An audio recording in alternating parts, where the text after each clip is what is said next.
Frequency Radio.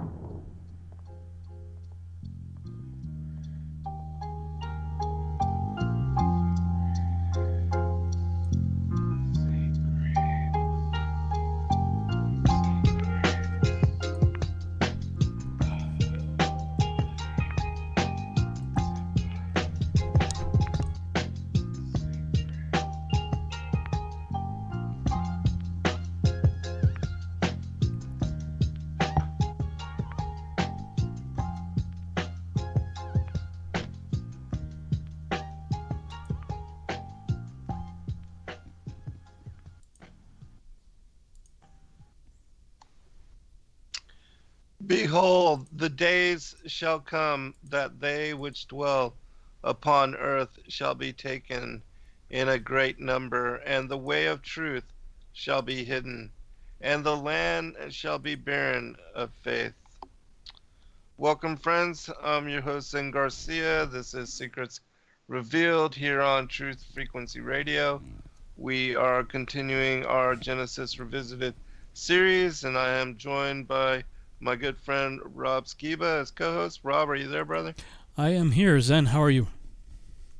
Doing good, man. How's your day? And I don't know how the weather was there. It's kind of rainy here. Yeah. So, yeah. I get a lot done during the winters. Yeah, kind of rainy and miserable here. Yeah, same here. It was one of those days where it forces you to be inside. Yeah, it was one of those days where it didn't even really feel like waking up. It's just like laying there going, yeah, what's the point, you know? Yeah, right on. Yeah, even my cat didn't go outside today. Yeah, boy, wow. You know, I posted the show that we did, you know, the pre-recorded show, and I streamed it live last night, and of course it ran on TFR. But wow, I mean, the negative comments are just.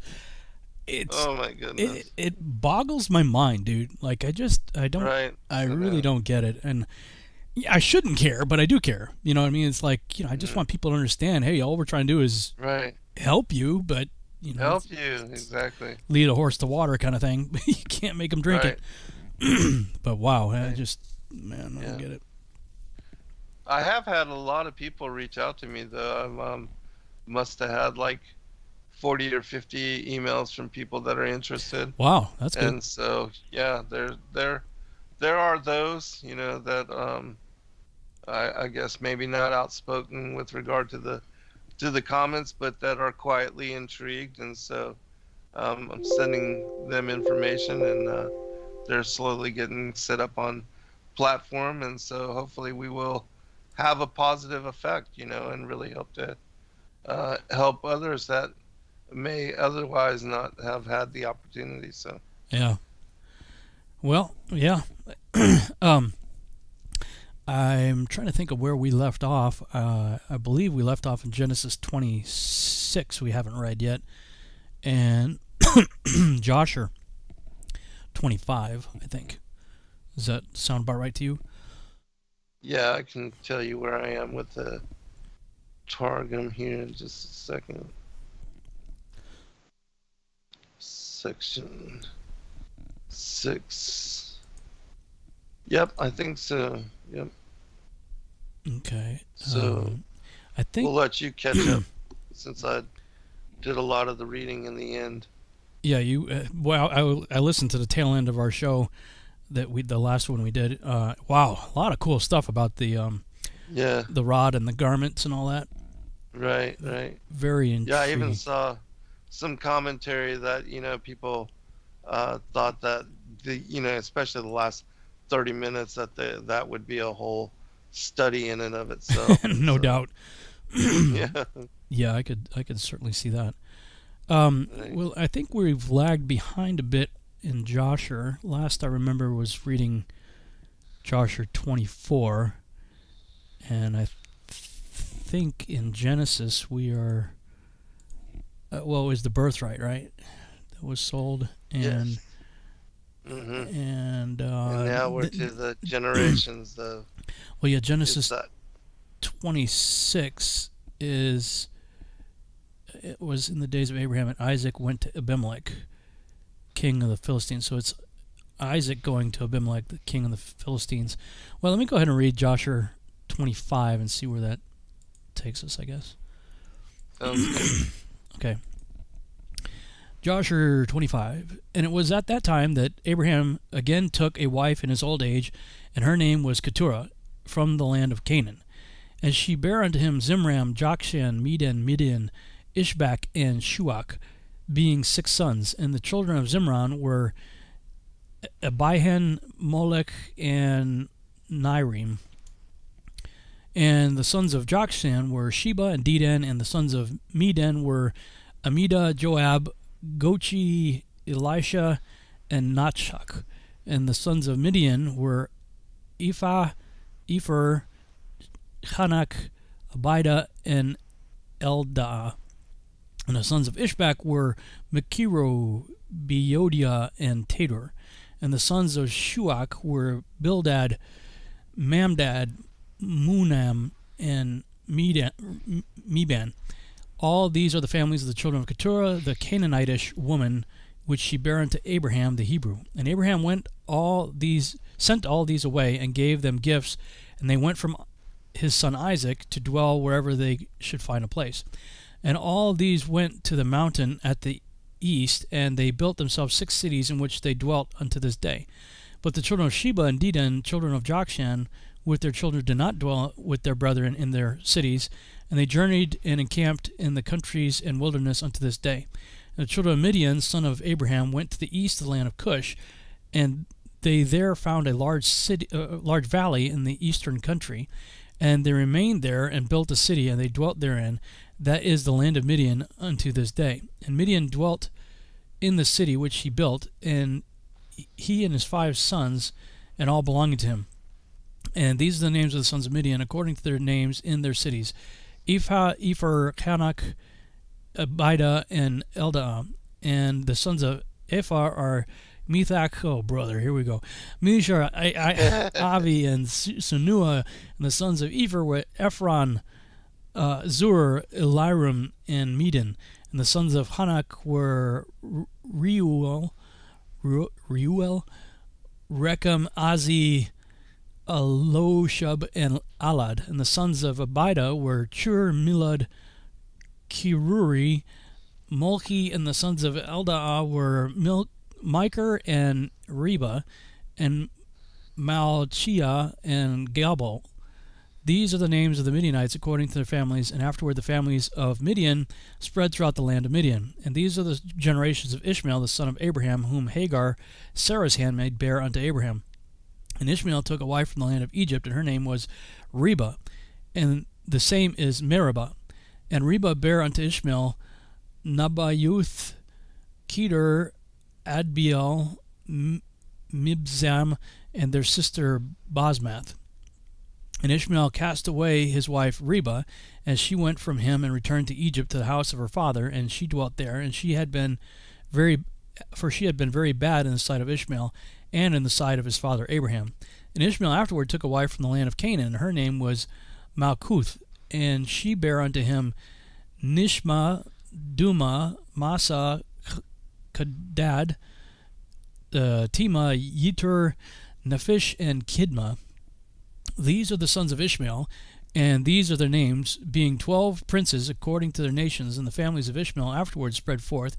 And Ishmael took his children and all the property that he had gained, together with the souls of his household and all belonging to him, and they went to dwell where they should find a place.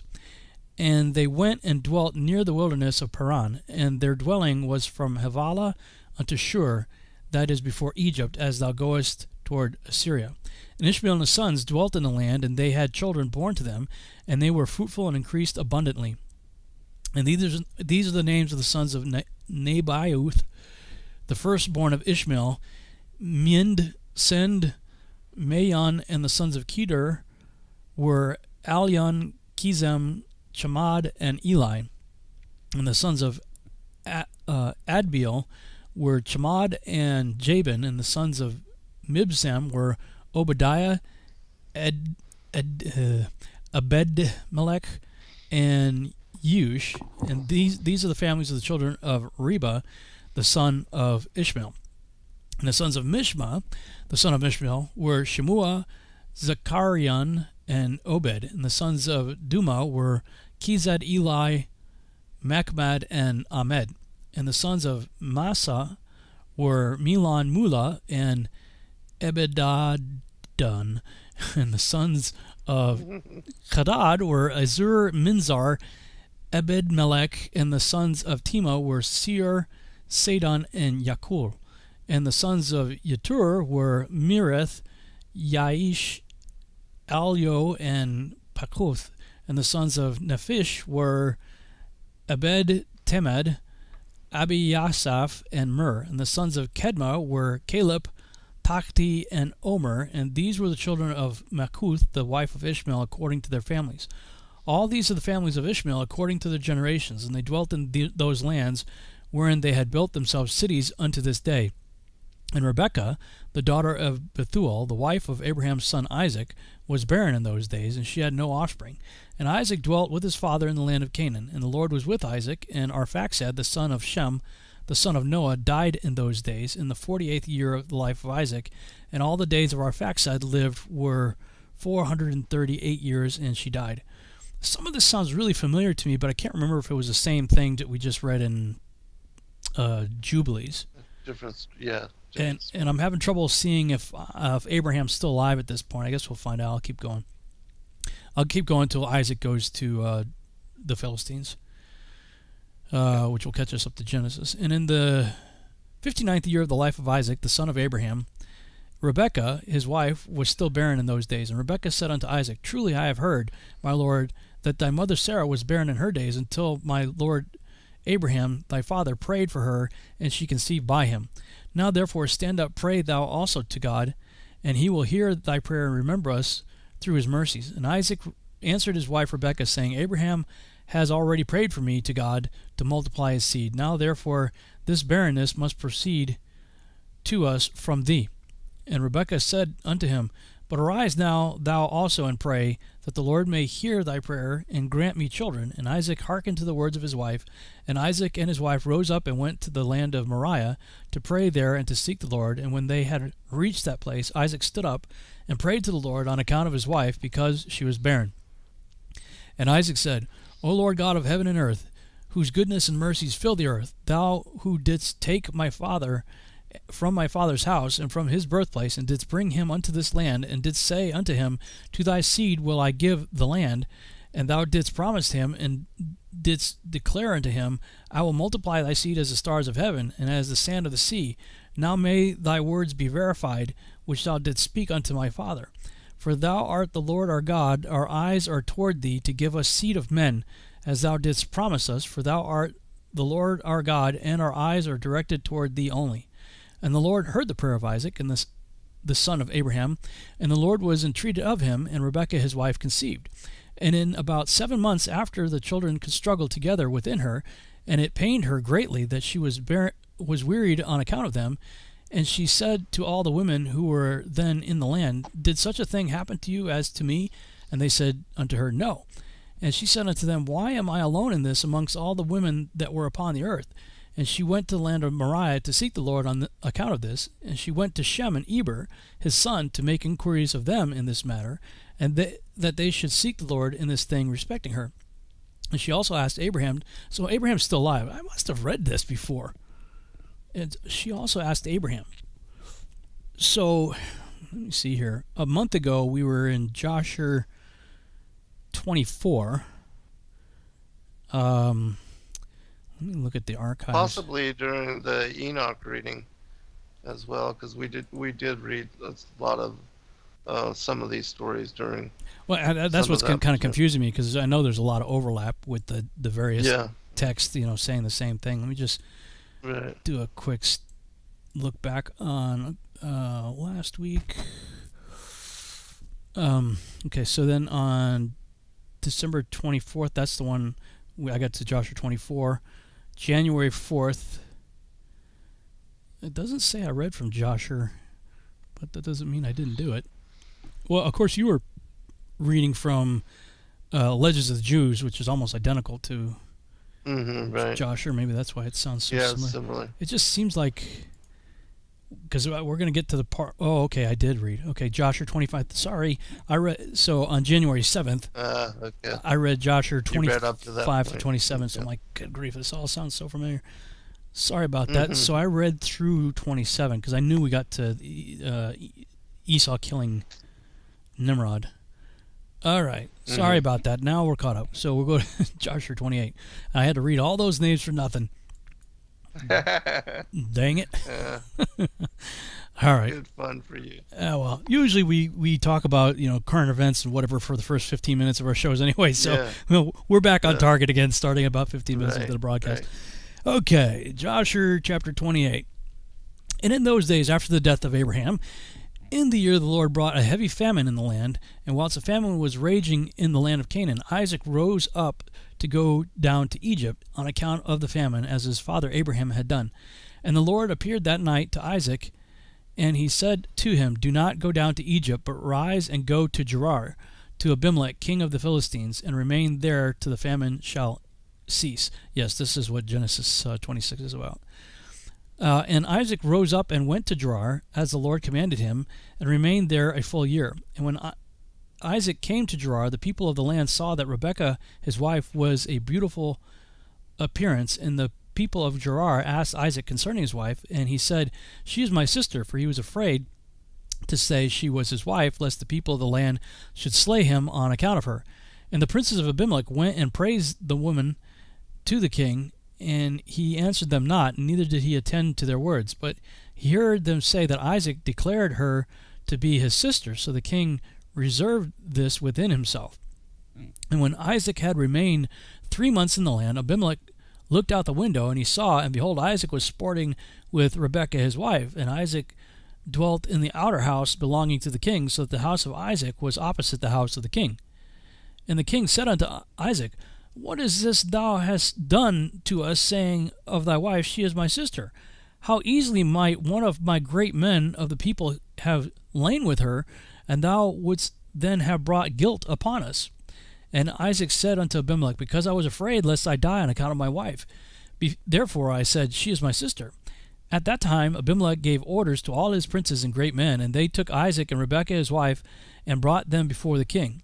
And the king commanded that they should dress them in princely garments, and make them ride through the streets of the city, and proclaim before them throughout the land, saying, "This is the man, and this is his wife. Whoever touches this man or his wife shall surely die." And Isaac returned with his wife to the king's house, and the Lord was with Isaac, and continued to wax great, and lacked nothing. And the Lord caused Isaac to find favor in the sight of Abimelech, and in the sight of all his subjects. And Abimelech acted well with Isaac, for Abimelech remembered the oath and covenant that existed between his father and Abraham.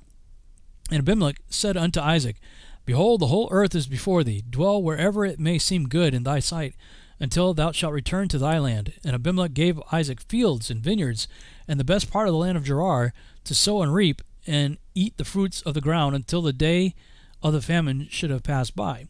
And Isaac sowed in that land, and received 100-fold in the same year, and the Lord blessed him. And the man waxed great, and he had possession of flocks, and possession of herds, and great store of servants. And when the days of famine had passed away, the Lord appeared to Isaac, and said unto him, "Rise up, go forth from this place, and return to thy land, to the land of Canaan." And Isaac rose up and returned to Hebron, which is in the land of Canaan, he and all belonging to him, as the Lord commanded him. And after this, Shelach, the son of Arphaxad, died in that year, which is the 18th year of the lives of Jacob and Esau. And all the days that Shelach lived were 433 years, and he died. At that time Isaac sent his younger son Jacob to the house of Shem and Eber, and he learned the instructions of the Lord. And Jacob remained in the house of Shem and Eber for 32 years. And Esau his brother did not go, for he was not willing to go, and he remained in his father's house in the land of Canaan. And Esau was continually hunting in the fields and bringing home what he could get. So did Esau all the days. And Esau was a designing and deceitful man, one who hunted after the hearts of men, and inveigled them, and Esau was a valiant man in the field. And in the course of time, went as usual to hunt. He came as far as the field of Seir, the same is Edom. And he remained in the land of Seir, hunting in the field 1 year and 4 months. And Esau there saw in the land of Seir the daughter of a man of Canaan, and her name was Jehudith, the daughter of Beeri, son of Ephor, from the families of Heth, the son of Canaan. And Esau took her for a wife, and he came unto her. 40 years old was Esau when he took her. And he brought her to Hebron, the land of his father's dwelling place, and he dwelt there. And it came to pass in those days, in the 110th year of the life of Isaac, that is in the 50th year of the life of Jacob, in the year died Shem, the son of Noah. Shem was 600 years old at his death. And when Shem died, Jacob returned to his father to Hebron, which is in the land of Canaan. And in the 56th year of the life of Jacob, people came from Haran, and Rebekah was told concerning her brother Laban, the son of Bethuel. For the wife of Laban was barren in those days, and bare no children, and also all his handmaids bare none to him. And the Lord afterward remembered Abinah, the son of the wife of Laban, and she conceived and bare twin daughters. And Laban called the names of his daughters the name of the elder Leah, and the name of the younger Rachel. And those people came and told these things to Rebekah, and Rebekah rejoiced greatly that the Lord had visited her, and that he had got children. Okay, so that should take us easily up to Genesis 26, maybe even 27. You want me to keep going here, or we're going to get ready to go to break? Sure. Okay. Yeah, we still got some time. Over to Genesis chapter 26. And there was a famine in the land beside the first famine that was in the days of Abraham. And Isaac went unto Abimelech, king of the Philistines, unto Gerar. And the Lord appeared unto him, and said, Go not down unto Egypt, dwell in the land which I shall tell thee of. Sojourn in this land, and I will be with thee, and will bless thee. For unto thee and unto thy seed will I give all these countries, and I will perform the oath which I sware unto Abraham thy father. And I will make thy seed to multiply as the stars of heaven, and will give unto thy seed all these countries, and in thy seed shall all the nations of the earth be blessed. Because that Abraham obeyed my voice, and kept my charge, my commandments, my statutes, and my laws. And Isaac dwelt in Gerar. And the men of the place asked him of his wife, and he said, She is my sister, for he feared to say, She is my wife, lest, said he, the men of the place should kill me for Rebekah, because she was fair to look upon. And it came to pass, when he had been there a long time, that Abimelech, king of the Philistines, looked out a window and saw, and behold, Isaac was sporting with Rebekah his wife. And Abimelech said, What is this thou hast done unto us? One of the people might lightly have lain with thy wife, and thou shouldest have brought guilt upon us.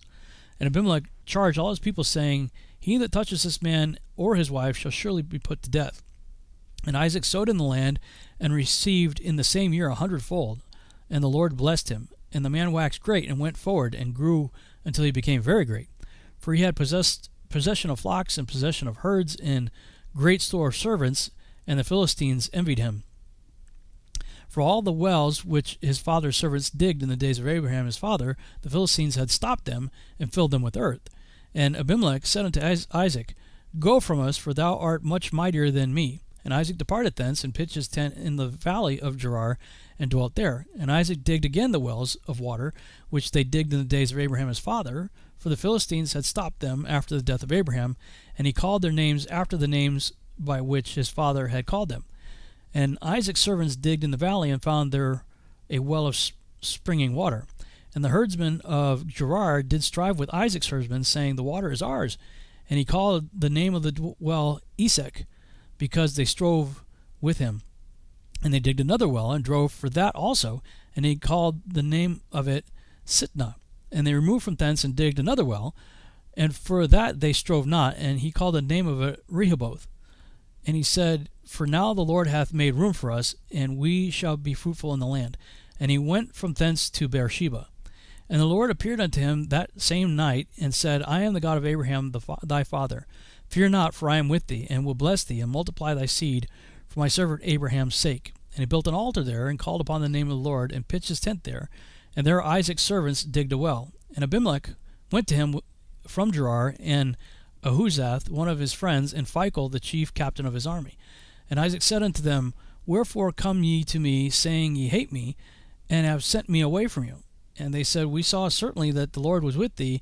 And he said, Let there now be an oath betwixt us, even betwixt us and thee, and let us make a covenant with thee, that thou wilt do us no hurt, as we have not touched thee, and as we have done unto thee nothing but good, and have sent thee away in peace. Thou art now the blessed of the Lord. And he made them a feast, and they did eat and drink.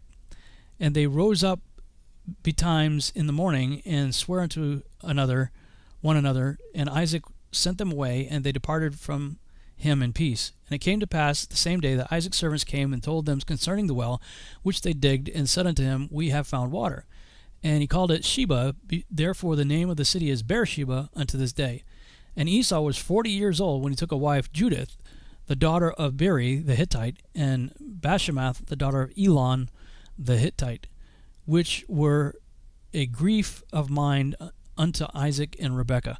That sounded familiar to me too, but I don't know if I had read that before, but anyway, that's pretty much what we just read in Jasher. Takes us up there. Jasher had a lot more detail, of course. Mm-hmm. Okay, I'll read the Targum, and then I want to read, well, when we come back, I'll read from something else that I found that confirmed the story we talked about last show. All right, we'll be right back, everyone.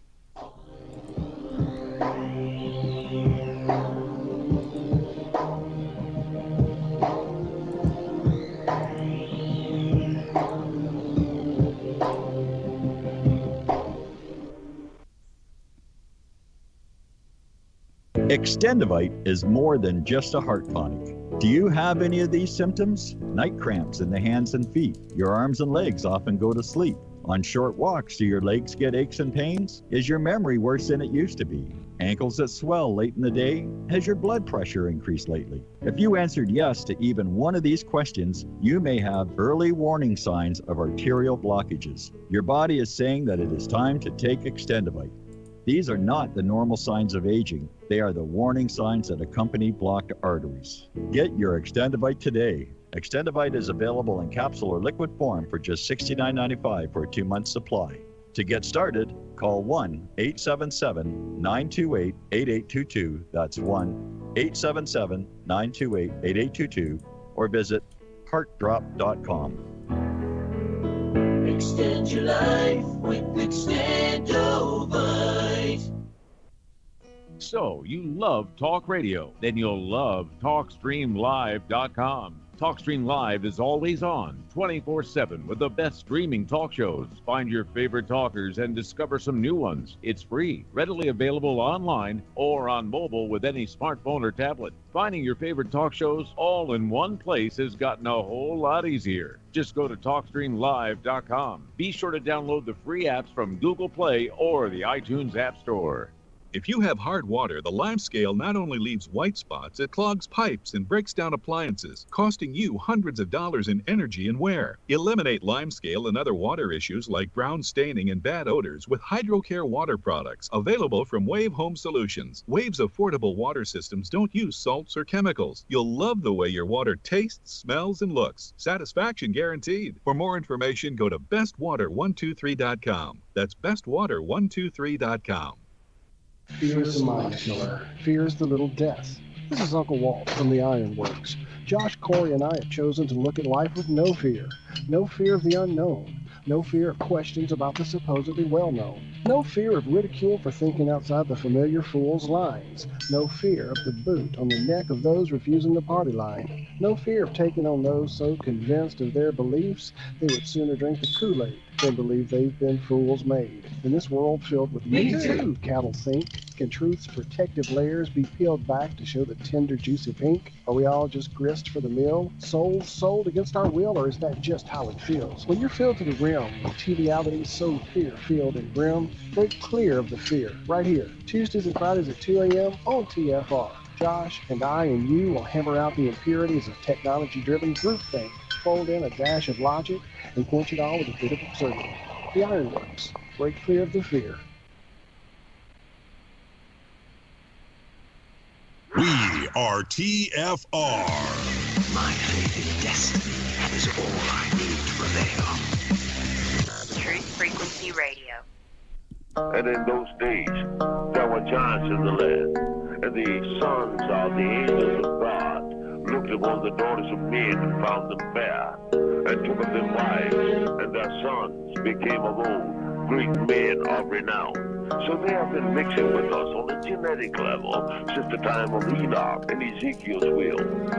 Here on Earth, we're intrigued by the sun, moon, and stars, and imagine there's got to be planets like ours. So conceive of a face on the surface of Mars, so in need of a meaning and purpose we fall. And indeed, they believe that these might be our gods, or that maybe with time we'll do right and evolve, and eventually reach what they seek, and then solve all the problems of man. But they really don't know that they fall in the works of our hands are but just filthy rags. So we travel the lands to dig up our past time, our lapses, and with it are much of the facts. Some imagine that God's came in alien class and react to this way. All right, welcome back, everybody, for a second portion. I'm going to read chapter 25 from the Aramaic Targum, and then I'll pick up with, I had mentioned previously how I had remembered reading one other passage about the sword of Methuselah and some of the very cool information about that, and so I'll read that after this. These are the generations of Isaac bar Abraham, and because the appearance of Isaac, let me share my screen as well. Cool. And what are you reading from? This is the Targum, the Aramaic Targum. The Targum version All of right. Genesis 26 or what? Yeah, 25. Oh, 25. Okay, cool. Yeah. These are the generations of Isaac bar Abraham, and because the appearance of Isaac resembled the appearance of Abraham, the sons of men said, in truth, Abraham begat Isaac. And Isaac was the son of 40 years when he took Rebekah, the daughter of Bethuel the Aramite, who was of Padan Aram, the sister of Laban, the Aramite, unto him for a wife. And Isaac went to the mountain of worship, the place where his father had bound him. And Isaac in his prayer turned the attention of the Holy One, blessed be he, from that which he had decreed concerning him, who had been childless. And he was enlarged, and Rebekah his wife was with child, and the children pressed in her womb, as men doing battle. And she said, if this is the anguishes of a mother, what then are children to me? And she went into the school of Shem, Rabbi, to supplicate mercy before the Lord. Jerusalem. And the children pressed in her womb, and she said, if such be the anguish of a mother, what now is life, that children are to be mine? And she went to supplicate mercy before the Lord in the Beth Midrash of Shem Rabbah. And the Lord said to her, 2 peoples are in thy womb, and 2 kingdoms from thy womb shall be separated, and one kingdom shall be stronger than the other, and the elder shall serve the younger, if the children of the younger will keep the commandments of the law.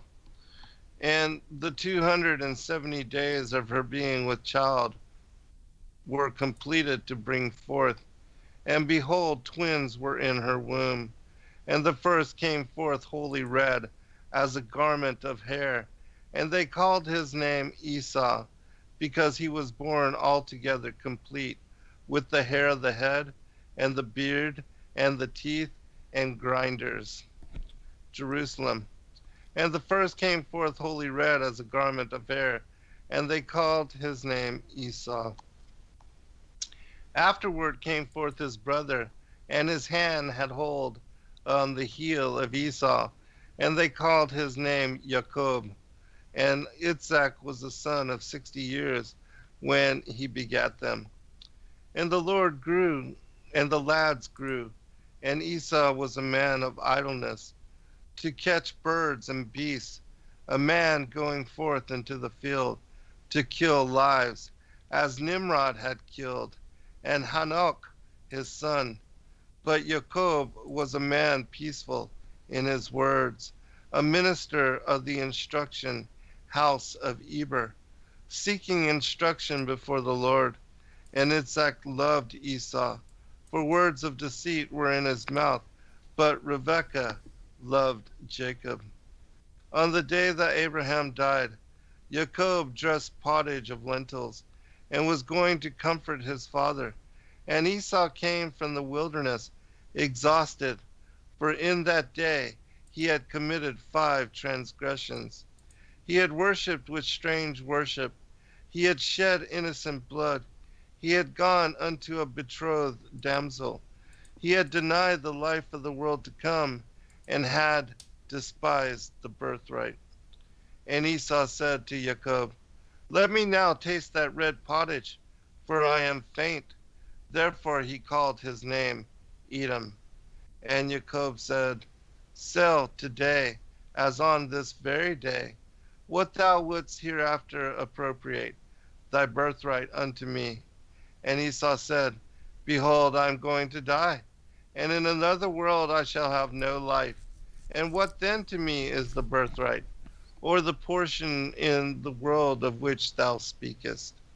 And Jacob said, Swear to me today that so it shall be. And he swore to him, and sold his birthright to Jacob. And Jacob gave to Esau bread, pottage, and lentils. And he ate and drank and arose and went. And Esau scorned the birthright, and the portion of the world that cometh, Jerusalem. And he arose and went, and Esau despised the birthright, and vilified the portion in the world that cometh, and denied the resurrection of the dead. All right, so now I'm going to read from the legends of the patriarchs and the prophets. And this has a portion in it that confirms what we read from the legends of the Jews last show, and where we talked about the sword of Methuselah. Cool. And it does have an interesting passage in it that connects with it. So the following curious story is told of the brothers by the rabbi Eleazar. It is said that when Jacob and Esau were in their mother's womb, Jacob said to Esau, My brother, there are 2 worlds before us, this world and the world to come. In this world men eat and drink and traffic and marry, and bring up sons and daughters, but all this does not take place in the world to come. If you like, take this world and I will take the other. And Esau denied that there was a resurrection of the dead, and said, Behold, I am at the point to die. And what profit shall this birthright do to me? And he gave over to Jacob in that hour his right to the other world. And therefore Esau and his descendants have no part or lot in paradise, and none are admitted there. It is also said that the religious predilections of the children were developed before they were born. On the words of Genesis, the children struggled together within her. A rabbinic commentator says that when Rebekah passed before a synagogue, then Jacob made great efforts to escape into the world, that he might attend the synagogue. And this is the meaning of the words of the prophet Jeremiah, when God says of Jacob, Before thou earnest forth out of the womb, I sanctified thee. But whenever she went before an idol temple, Esau became excited and desired to come forth. When Esau was born, he had on his heel the likeness of a serpent, and his name indicates that he was closely connected with Satan, Samael. For says the Rabbi Isaiah, if you write the name Samael in Hebrew characters, you will find it be identified with that of Esau. For the 4 letters of Esau turned one way make Samael, and turned another way make Edom. Esau had also a serpent in his inside, coiled in his bowels. That's weird. Yeah, that is very weird. Esau was called Edom or red because, say some, he sucked his mother's blood before he was born, or say others, because he was to shed blood, or again because he was born under the ruddy planet Mars, or again because he liked to eat his meat underdone and red.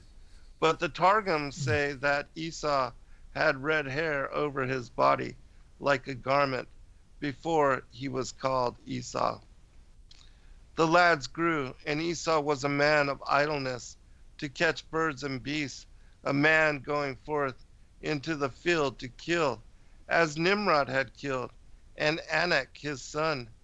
But Jacob was a man peaceful in his works, a minister of the school of Eber, seeking instruction before the Lord. And Isaac loved Esau, for words of deceit were in his mouth, but Rebekah loved Jacob. On the day that Abraham died, Jacob dressed pottage of lentils, and was going to comfort his father. And Esau came from the wilderness, exhausted, for in that day he had committed 5 transgressions. He had worshipped with strange worship. He had shed innocent blood. He had pursued a betrothed damsel. He had denied the life of the world to come, and he had despised his birthright. And Esau said to Jacob, "Let me now taste that red pottage, for I am faint." Therefore he called his name Edom. And Jacob said, "Sell to me today what thou wouldst hereafter appropriate thy birthright." And Esau said, "Behold, I am going to die, and in another world I shall have no life. And what then to me is the birthright, or the portion in the world of which thou speakest?" And Jacob said, "Swear to me today that so it shall be." And he swore to him, and sold his birthright to Jacob. And Jacob gave to Esau bread and pottage of lentils. And he ate and drank and arose and went. And Esau scorned the birthright and the portion of the world that cometh, and denied the resurrection of the dead. But according to certain rabbinic authorities, Esau sold his birthright, not only for the mess of lentils, but also for a sword that Jacob had, to wit, the sword of Methuselah, wherewith he had slain 1,000 devils.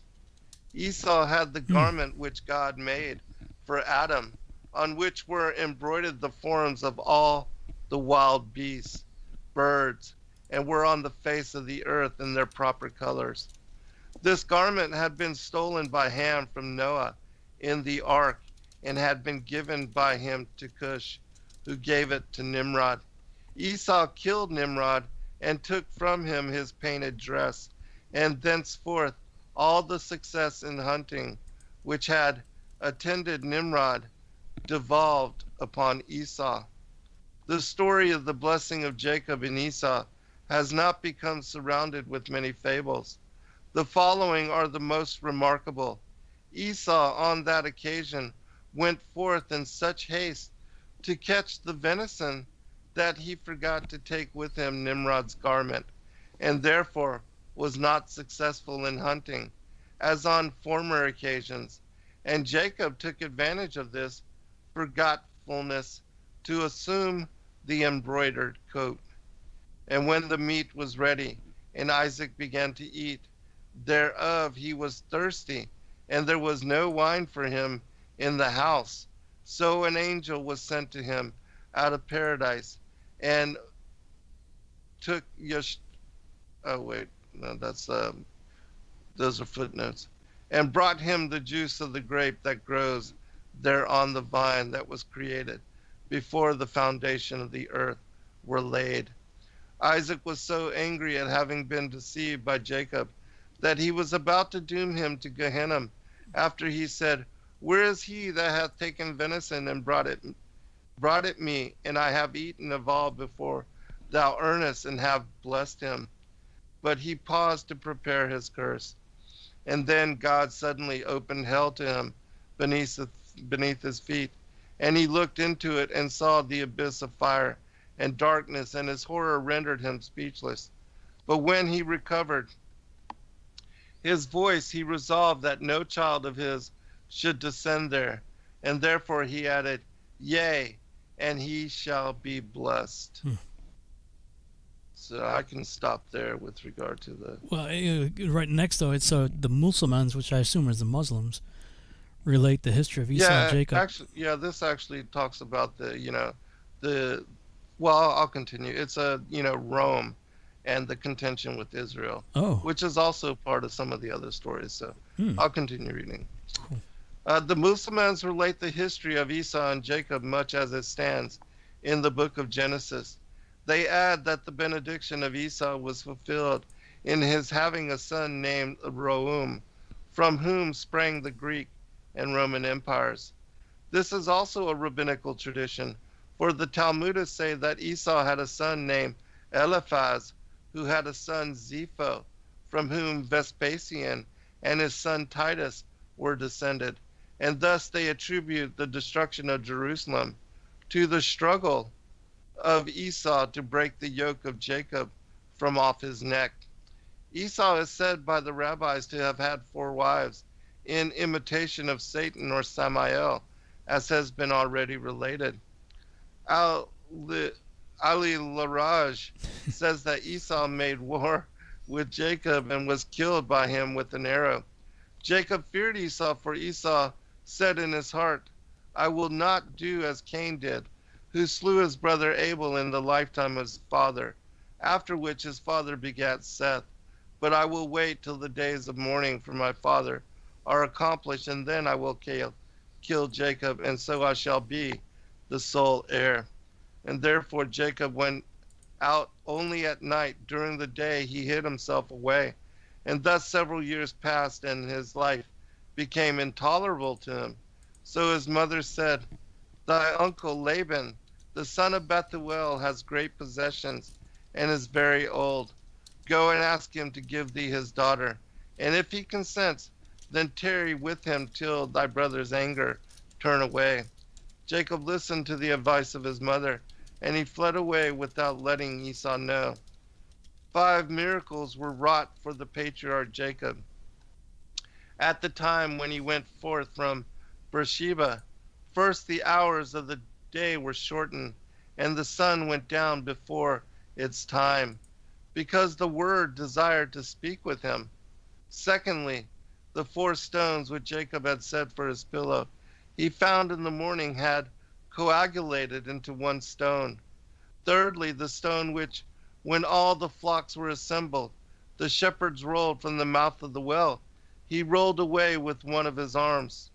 Fourthly, the well overflowed, and the water continued to flow all the days he was in Haran. The 5th sign in the country was shortened before him, so that in 1 day he went forth and came to Haran. And he prayed in the place where he rested, and took 4 stones of that place, and set them for a pillow, and went asleep. Of these stones this is the history. They were 12 in number, and Adam had set them up as an altar. On them Abel had offered his sacrifice. The deluge had thrown them down, but Noah reared them once more. They had been again overthrown, but Abraham set them in their places, and on them built the altar on which to sacrifice Isaac. These 12 stones Jacob now found, and he placed them under his head as a pillow. But a great wonder was wrought, and in the morning the 12 stones had melted together into 1 stone. And finally, this stone, so ancient and with such a history, was carried to Scotland, by whom I do not know, where it was placed at Scone, and was used for the consecration of the Scottish kings. Edward I of England brought it to London, and it was set beneath the chair of the confessor, as the following lines inscribed on a tablet announce. I'm not going to read all that. Blah, blah, blah, lipsum urum, whatever. Yeah, that's maybe Latin or something, but it says, the stone may now be seen in Westminster Abbey.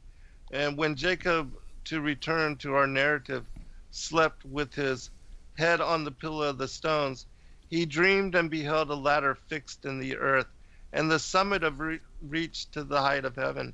And behold, the angels who had accompanied him from the house of his father ascended to make known to the angels on high, saying, Come, see Jacob the pious, whose likeness is in the throne of glory, and whom you have been Jeshus to see. These were the two angels who had been sent to Sodom to destroy it, and had been forbidden to rise up to the throne of God again, because, say some, they had revealed the secrets of the Lord to the whole earth, because, say others, they had threatened in their own name to destroy the cities of the plain. Then the rest of the angels of God came down at the call of these twain to look upon Jacob, and the glory of the Lord stood above him. And he said to him, I am the Lord God of Abraham thy father, and the God of Isaac. The land on which thou art lying I will give to thee, and thy sons shall be many, as the dust of the earth, and shall become strong in the west, and in the east, and in the north, and in the south, and all the kindreds of the earth shall be blessed through thy righteousness, and the righteousness of thy sons. I'll just read a little bit more. When Jacob arrived at Haran, he saw a well in a field, and there were 3 flocks lying near it, because from that well they watered the flocks, and the great stone was laid upon the mouth of the well. And Jacob said to the shepherds, My brethren, whence are ye? They said, From Haran are we. And he said, Know ye Laban, son of Nahor? They answered, We know him. And he said, Hath he peace? They said, Peace, and behold, Rachel his daughter cometh with the sheep.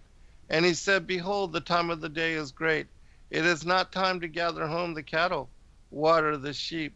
But they said, We cannot until all the shepherds be gathered, and then we can all together roll away the stone. And while they were speaking with him, Rachel came with her father's sheep, for she was a shepherdess at that time, because there had been a plague among the sheep of Laban, and but few of them were left, and he had dismissed his shepherds and had put the remaining flock before Rachel, his daughter. And then Jacob went nigh and rolled the stone with all the shepherds together, could scarce lift with one of his hands, and the well uprose, and the waters flowed, and watered the sheep of Laban his mother's brother. And it uprose for 20 years. And Jacob kissed Rachel, and lifted up his voice, and went and wept. And Jacob told Rachel that he was come to be with her father, to take one of his daughters. And then Rachel answered him, Thou canst not dwell with him, for he is a man of cunning. But Jacob said, I am more cunning than he. And when she knew that he was the son of Rebekah, she ran and made it known to her father. And when Laban heard the account of the strength of Jacob, his sister's son, and how he had taken the birthright and the order of blessing from the hand of his brother, and how the Lord had revealed himself to him in the way, and how the stone had been removed, and how the well had upflowed and risen to the brink, he ran and kissed him and led him into his house. Laban had 2 daughters. The name of the elder was Leah, and the name of the younger Rachel. I'll just finish this paragraph and I'll stop here, because I know we're ahead of the story. And the eyes of Leah were moist and running from weeping and praying before the Lord, that he would not destine her for Esau, the wicked. All right, I'll stop here with this particular story. But so what did you think about that information? Yeah, very cool. Is there anything else that talks about Jacob slaying thousands of demons with that?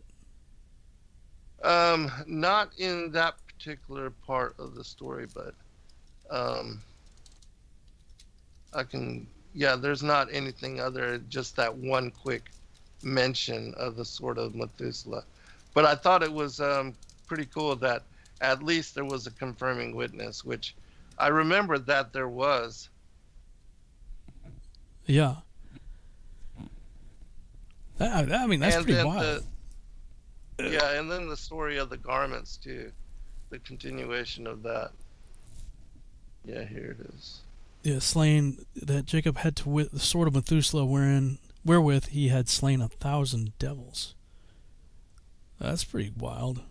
Yeah, so I guess Jacob had used it in battle. Well, and if it's saying devils, as in demons, then that, well, I mean, that's the way I designed the sword of Methuselah in my video game, is that it could be used for the physical as well as against the spiritual. Mm-hmm. Well, I think, also that the giants, because in the other tale, or one of the other, there's a footnote somewhere also about this particular sword. I think it might be in the Rabbi, the Perk de Rabbi Eleazar, because it does mention at the beginning of the story that this is, a tale from Rabbi Eleazar. But anyways, it mentions how, that sword was a killer of giants. And so maybe perhaps this account of it having slain 1,000 devils is in similarity that, the giants are possessed by the demonic forces of Legion and maybe are considered devils in some manner. Fascinating. And there was also the deal with the, so as I understood with the stone, is that there was an altar set up by Adam that was later destroyed, but Noah rebuilt it after the flood. And then Abraham rebuilt it, but it said something about all the stones melting into one stone or something? Yeah, when Jacob slept on it and had a dream. All right, we'll be right back, everyone, for second hour.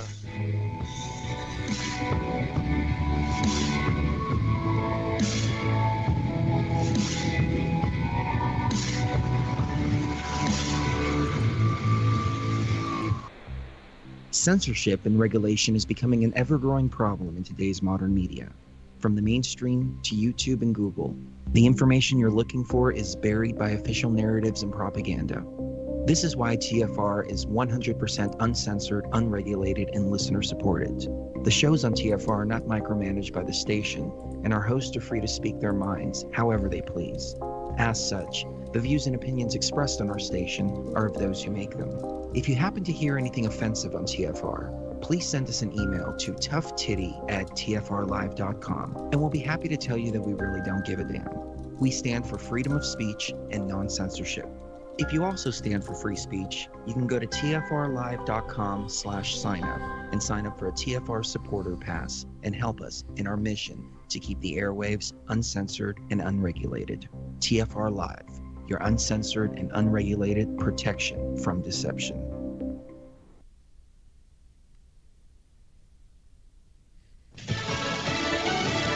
A proposed delay. I'm Lisa Lacera, Fox News. Senate Republican leader Mitch McConnell is asking Majority Leader Chuck Schumer to push back the impeachment trial of former President Trump. McConnell is proposing to Schumer giving the former president's legal team 2 weeks to prepare its defense. South Carolina Senator Lindsey Graham has confirmed these details to Fox. Some Democrats sound open to it as long as the Senate keeps confirming cabinet members. That would bump the trial back to February. Fox's Mike Emanuel, a spokesman for Schumer, said they received the proposal late this afternoon and would review it. FBI agents say they found a cache of weapons in the home of a man accused of carrying zip ties to the Capitol during the riot earlier this month. Federal authorities say a search of Eric Munchel's home in Nashville turned up more than a dozen firearms, including a sniper rifle and hundreds of rounds of ammo. Prosecutors in a court filing ahead of a detention hearing say Munchel is a danger to the community who was dressed for combat when a mob stormed the Capitol building. Munchel is charged with violent entry, disorderly conduct, conspiracy, and civil disorder. Fox's Steve Rappaport.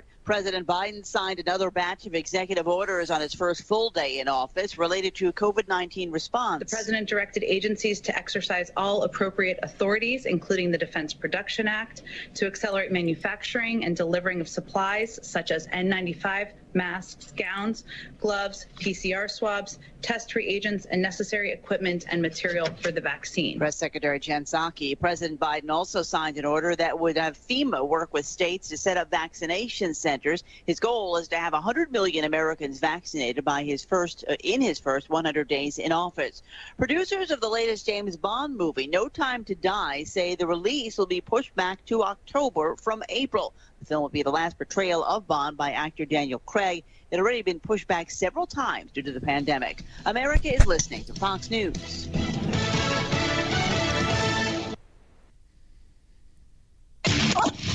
This is the Truth Frequency Radio Network. TFR. Truth Frequency Radio.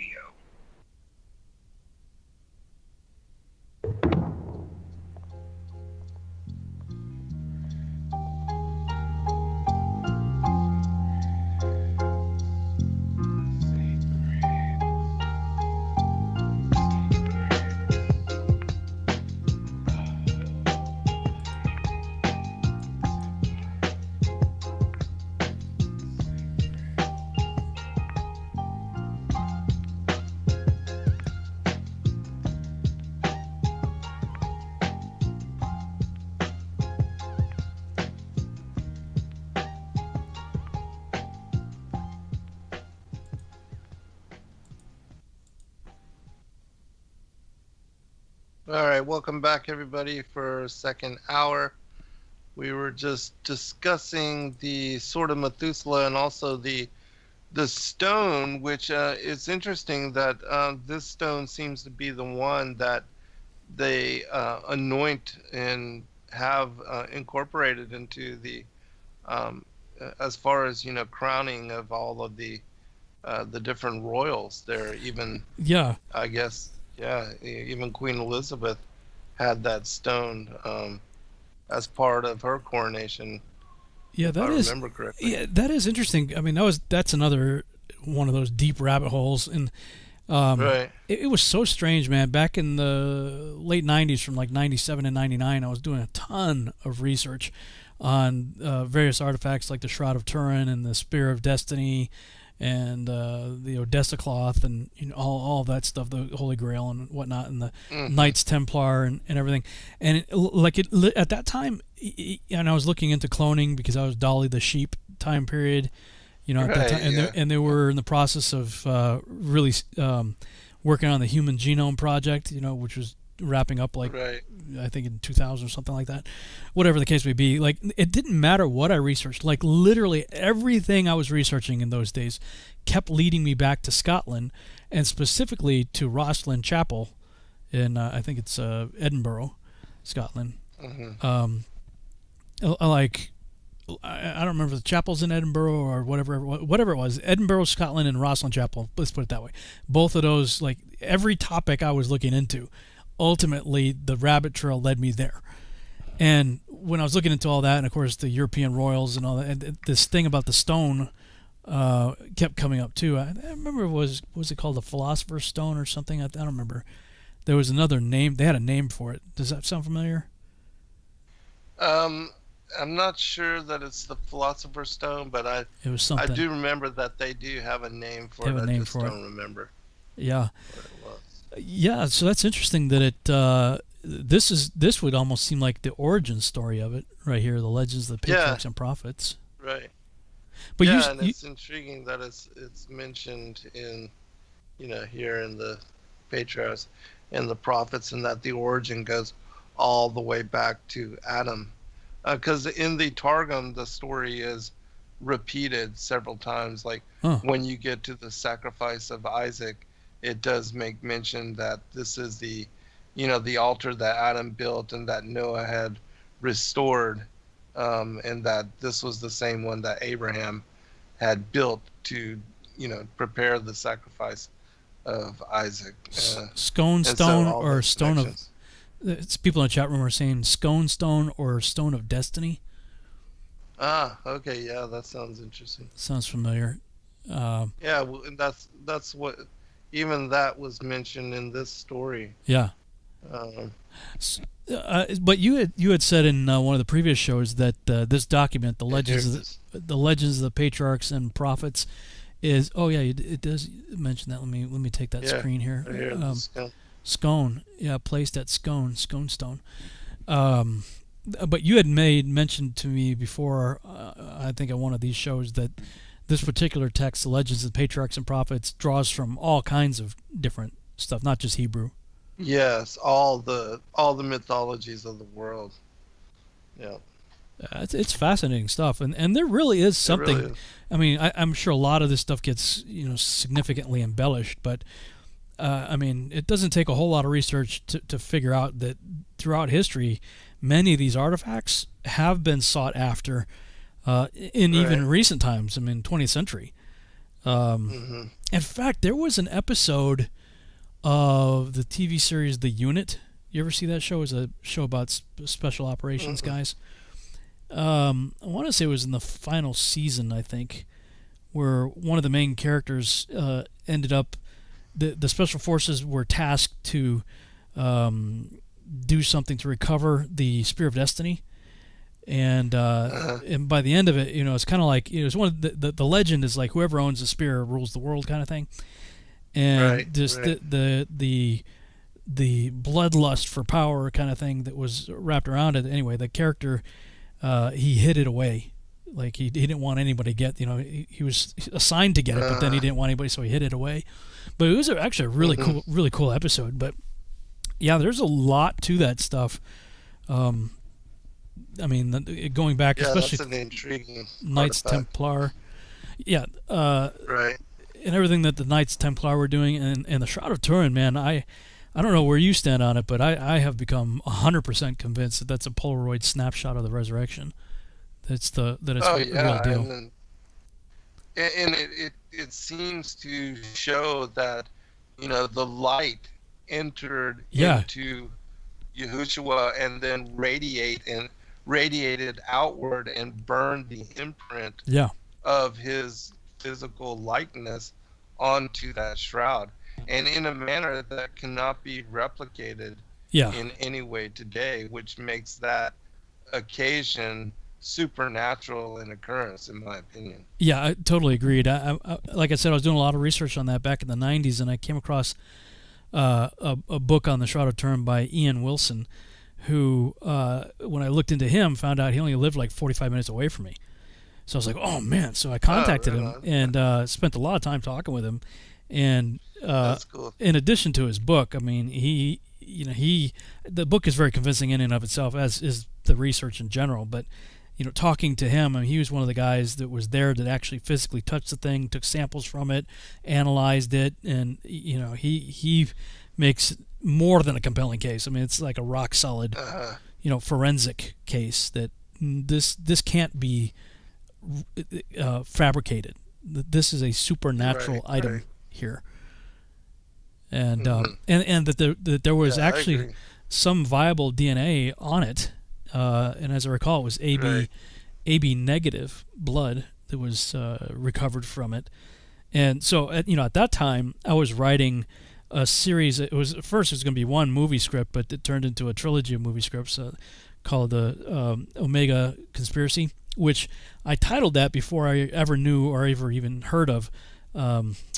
Was it Dr. I.D. Thomas had written a book by the same title, The Omega Conspiracy.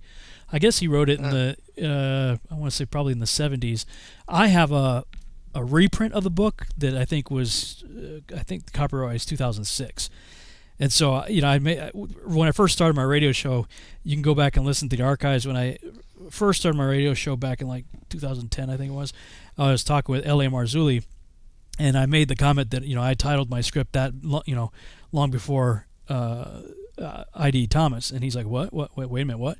Because I.D. Thomas was apparently a mentor to L.A. Marzulli. Like, they were friends. He's like, when did you say you wrote your script? I said 97 through 99. And he's like, no, Dr. Thomas's book has been out since the 70s. I'm like, well, I'm looking at my book. I'm like, it's copyright 2006. And well, that must be a reprint. I'm like, oh, okay. So he did. So I wasn't influenced by anybody. I just, Omega being the end, I'm thinking the end plan, looking for a catchy title. But when the script kept expanding and getting longer and longer, I realized it can't be one movie. It's got to be three movies. The first one being the Omega Plan, which set up the trilogy, and the last one being the Spear of Destiny. I didn't really have a title for the second one at the time, but I had written this script about cloning Jesus from the Shroud of Turin, using the blood from the that's fascinating. Yeah, from the Shroud and from of course you got to remember back at that time, like I said, the Human Genome Project was just in the beginning process of being they were doing it at the time, and of course Dolly the sheep and all that stuff that was coming out back then in the late 90s. So I mean, if that movie could have been made at the time, it would have been real cutting edge for the time. Right. Yeah. So I became convinced. I mean, at that time, I thought that it would be the Antichrist, would be a clone of Jesus Christ, and that's exactly my friend Dr. Joy. One of the premises of her book is that exact thing that you mentioned. Well, she believes it's going to play out like that. Yeah, it's a reasonable thesis, especially when you look at some of the so-called elite out there and what their plans and objectives and things are. Right. After I became convinced that Revelation 17 and 13 and 9 and Micah chapter 5 and Matthew 24 give you all the details you need to know about the Antichrist, naming him Apollo, that I became convinced, largely due to Tom Horn and Peter Goodgame's work, that Nimrod would be the Antichrist. And so I had, back in the 90s, established, at least in my mind, the likelihood that somebody's going to be cloned from the Shroud of Turin. What was I going to do with that information? And then the more I started thinking about it, I thought, it actually would make more sense that the false prophet would be the clone of Jesus, especially if you look, the false prophet does signs, wonders, and miracles, And what the thought occurred to me after reading in the Gospels, where the Pharisees came to John the Baptist, and they asked him, "Are you the Messiah?" And he said, "No." And then they asked him, "Are you the prophet?" Capital P. And I'm like, wait a minute, then that means they're looking for two people. Now, as believers in Yeshua, we recognize that the prophet, capital P, likened unto Moses, spoken of in the Torah, is Yeshua, and that he is the Messiah. So we understand the prophet to be the Messiah. But the fact that they asked John the Baptist two different questions said to me that they're looking for two different people. And that's why in the last days, that, in my opinion, this is just my opinion, that there is a false Antichrist and a false, not a false, a true Antichrist, antithesis of Christ, but a false prophet. And just like Yeshua is always pointing to his Father, the false prophet's always pointing to the Antichrist. Antichrist, right? So, and you want to talk about like convincing so much that even the elect could be deceived. Imagine this dude shows up and he says, "You want proof? Here's my ID card." He pulls out the Shroud of Turin, right? Check it, right? Check it for yourself. Exactly. Yeah. So my thought was, you try to play Frankenstein essentially to the Son of God, it's not going to turn out good, And it's so strange. I was just telling somebody this story the other day that back in the late 90s when I was pitching this in early 2000s, I was going back and forth to LA trying to get studios to bite on it and pitching to studios and all that stuff. And I think it was at the Kodak Theater that I had parked my car somewhere around there, and I pulled out of this parking garage and I turned to my left and there was a dumpster right there, and somebody had spray painted on the dumpster "Clone Jesus" in yellow spray paint. And I was like, whoa, because I was literally in LA pitching a script about cloning Jesus, and I looked to my left and there's a sign somebody had painted on the side of a dumpster, "Clone Jesus." I'm like, wow. So I wouldn't be surprised if somebody out there, has already done it or is going to attempt to do it. Right. Yeah, I can totally see that premise as well. And like I said, my friend Dr. Joy, she's written several books and described this exact scenario. She believes that the elites are going to try to pull that trick just to give credit to the Antichrist. Right. Cloning him from the Shroud of Turin, or cloning his body, giving him that physical being to, having the likeness of the Messiah. Yeah, you'd create a shell, that has the same physical attributes, but clearly it's not going to be inhabited by the nefesh of Yahuwah. Right. The Spirit of God in him is not going to be there. So that would be very dangerous. But it's so amazing to me, going back to the stone thing, that like all these things seem to be intertwined and related somehow, and they go back throughout history. I mean, people can do their own research for themselves and see these things showing up all over the place. And like we talked about in a previous show, what if Excalibur is actually spun off of either the staff, the rod of power, or the Sword of Methuselah. Right. Yeah, I do think it's connected to the Rod of Wonder because of the story of, and rock. also you read Ruel. Ruel is Jethro, the father-in-law of, because it mentions him in the as part of the Midianites, but Ruel is Jethro. He served under Pharaoh as Ruel, but he took the name Jethro when he ran and was trying to hide himself and keep himself secretive. And when Moshe went there, he was able to pull out this sapphire stick, which was embedded in the ground, and then that's when Zipporah, the eldest daughter of Ruel, was given to Moses to wife, and then he received the garments as well together with the Rod of Wonder. So, much later, we have, like, I've been watching the TV series Vikings, and so much of the Viking lore and everything, that comes much later. It's AD, after Christ. And you have the various Norse deities and the mythologies surrounding them and things like that.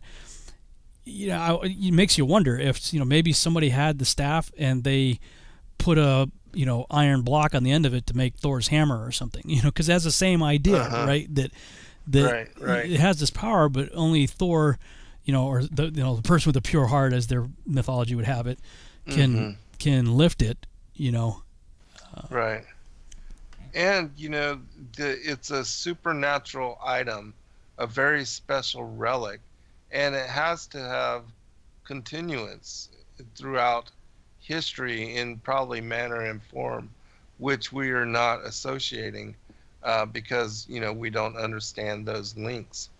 But certainly this has been an object that has influenced humanity and, even the authority of who ruled as king, whether they were a seed of the woman and the seed of the serpent, as I cover in great detail within that book, The Vestures of Light and the Rod of Wonder, tracking the history of all of this from Adam to Moshe. And then there's even mention of it in the story of David and Goliath, which I didn't realize, there was a question somebody had asked me about, when we were at the conference, about how the staff was incorporated. And I remember that. I didn't think that it was. And when I went and read the story again, actually it does mention David having this possession of this staff. Really? Yeah. And and there's also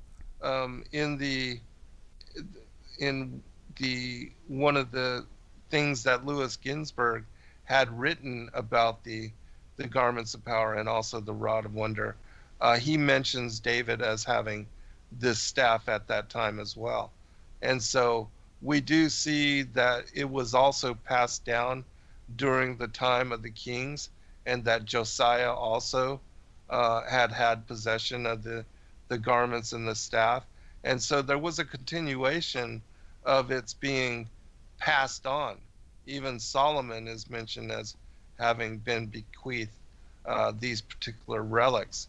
But again, with regard to scripture, I don't find anything after, and just in the legends, in some of the mentions of commentary and footnotes, you find mention of how the later history of these particular relics, but nothing within the actual scriptural passages about and connecting and relating these items as being part of those particular dynasties.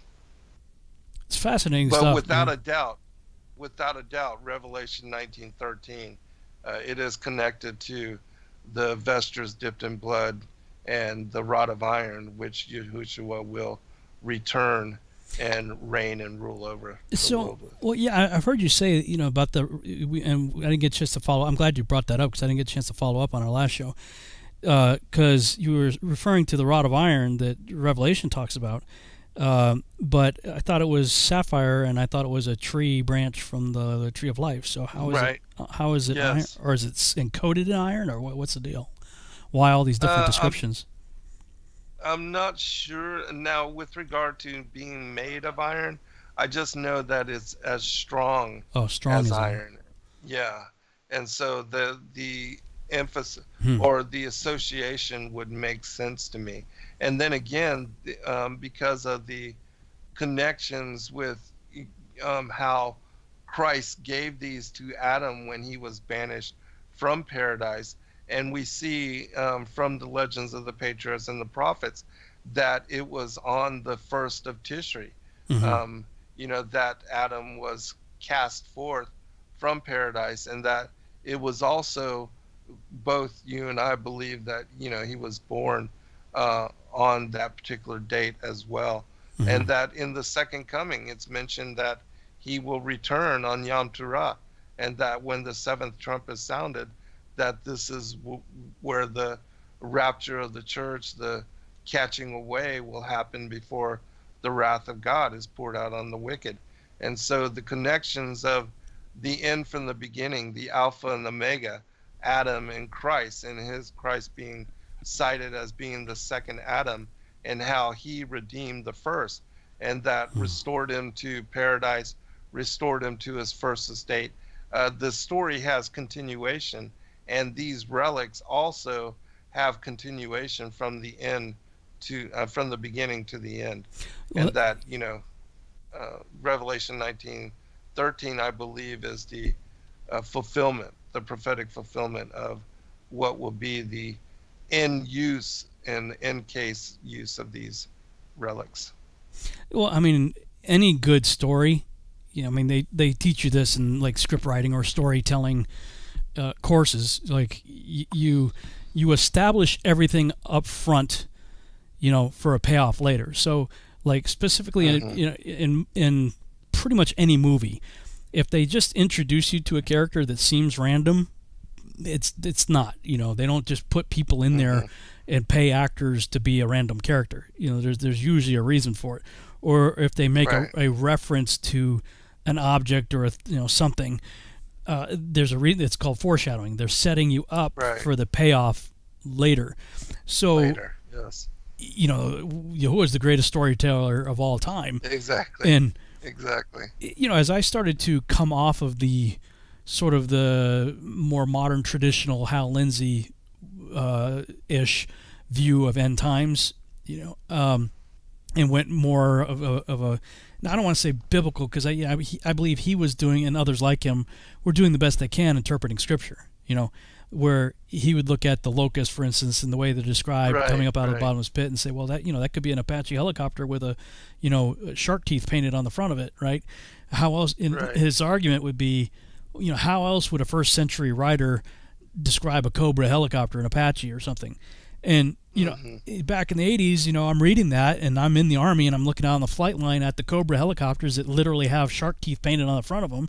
And I watch the Cobras and the helicopters and stuff taking off, and I'm reading Revelation with the glasses of Hal Lindsey, and I'm going, I can see that, But when I started, in more recent years, coming off of that page and just taking the Bible, literally what it says and taking it at a face value, I'm going, well, then it makes much more sense to me, the stuff that so in other words, now I'm not thinking of America in Last Days Prophecy. I'm not trying to switch names around.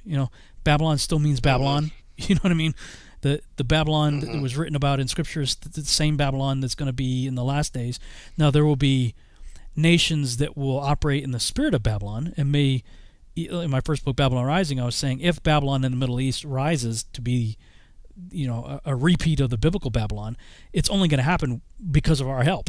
So, it's rather poetic, maybe you could say, that looking at the Iraqi currency, the Iraqi dinar, it has all the Iraqi stuff on the front of it, and on the back it's all American English stuff. So. I was looking at it like, well, that just shows America's backing Babylon, like literally right there in the currency. But so I started to think, well, especially when you read Isaiah 46:10 and scriptures like that, where it says he declared the end from the beginning, and where Paul is referring to the Torah, and he said these things happened to them to serve as examples for us, upon whom the ends of the ages have come. It's like, well, then he set the stage with all of the characters that you need to understand in the first 5 books, and like the whole rest of the movie that is the Bible plays out with regard to those characters in the first 5 books, and to include, after biblical times, our times, where it's all coming back. It's all the same. Like Yeshua on the road to Emmaus, it says that he's talking with these guys that don't recognize him in the end of the Gospel of Luke, and he says, he began with Moses to explain to them who he was. And Paul's doing the same thing in the end of the book of Acts. He's rented a house, and he says he's beginning with Moses to explain who Yeshua was. So, like, we can't truly understand who Yeshua was without the foundation. That's why we're doing such an in-depth study of Genesis. Right.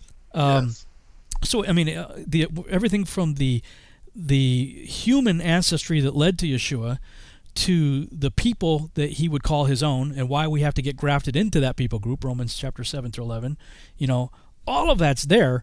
And then when you flash forward 2,000 years from the time of the New Testament to where we are today, all of that stuff has been foreshadowing for a big payoff in the climax of the movie, which will be the tribulation period being the end of Act 2 in a 3-act play.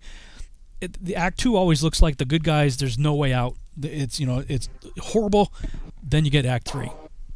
Yes. The resolution. Hold that thought. All right, we'll be right back for a final segment, everyone.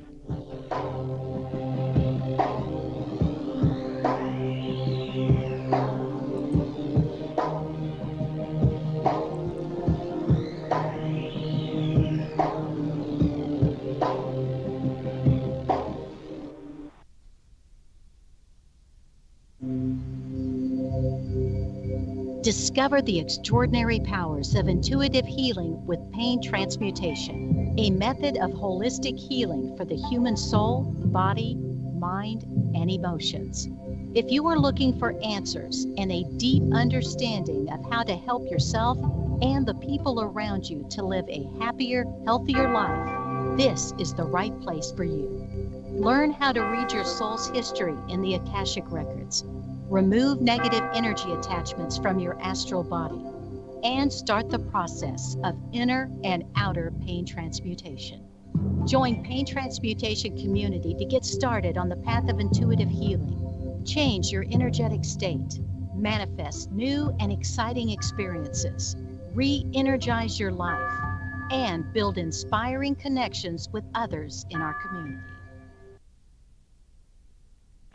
Okay, nurse, let's get this man to the ER stat. Right away, doctor. We see this every day. Heart attack or angina pain due to blocked and clogged arteries. Chelation can remove obstructions or blockages from arteries and help avoid painful and expensive surgery. Now there's Angioprim. It's a liquid oral chelation product that you take with juice. You start to feel the results fast. Angioprim increases blood flow all over the body, and that means more energy and strength to take on the day with less aches and pains. 60 years of research has gone into chelation, and Angioprim is the result. A safe and easy way to unblock your veins and arteries from buildup that slow circulation. Paging Dr. Jones. Please report to the emergency room right away. Log on now for a special radio offer from Angioprim. That's angioprim.com/radio.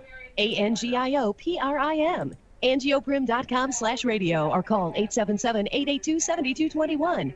That's 877-882-7221. Hey everyone, it's Mark Sargent from Strange World, broadcasting live every Tuesday to the end of the world in film. It's basically doomsday with a silver lining. With the audience as my co-host, we take an optimistic approach to all things conspiracy and promote confidence, hope, and humor whenever possible. If there's a topic you want us to cover or a guest you would like to see interviewed, please email me at msargent23@comcast.net. So please join me and tell your friends about Truth Frequency Radio, the leader in real radio programming, bringing you quality, cutting-edge broadcasts from around the world.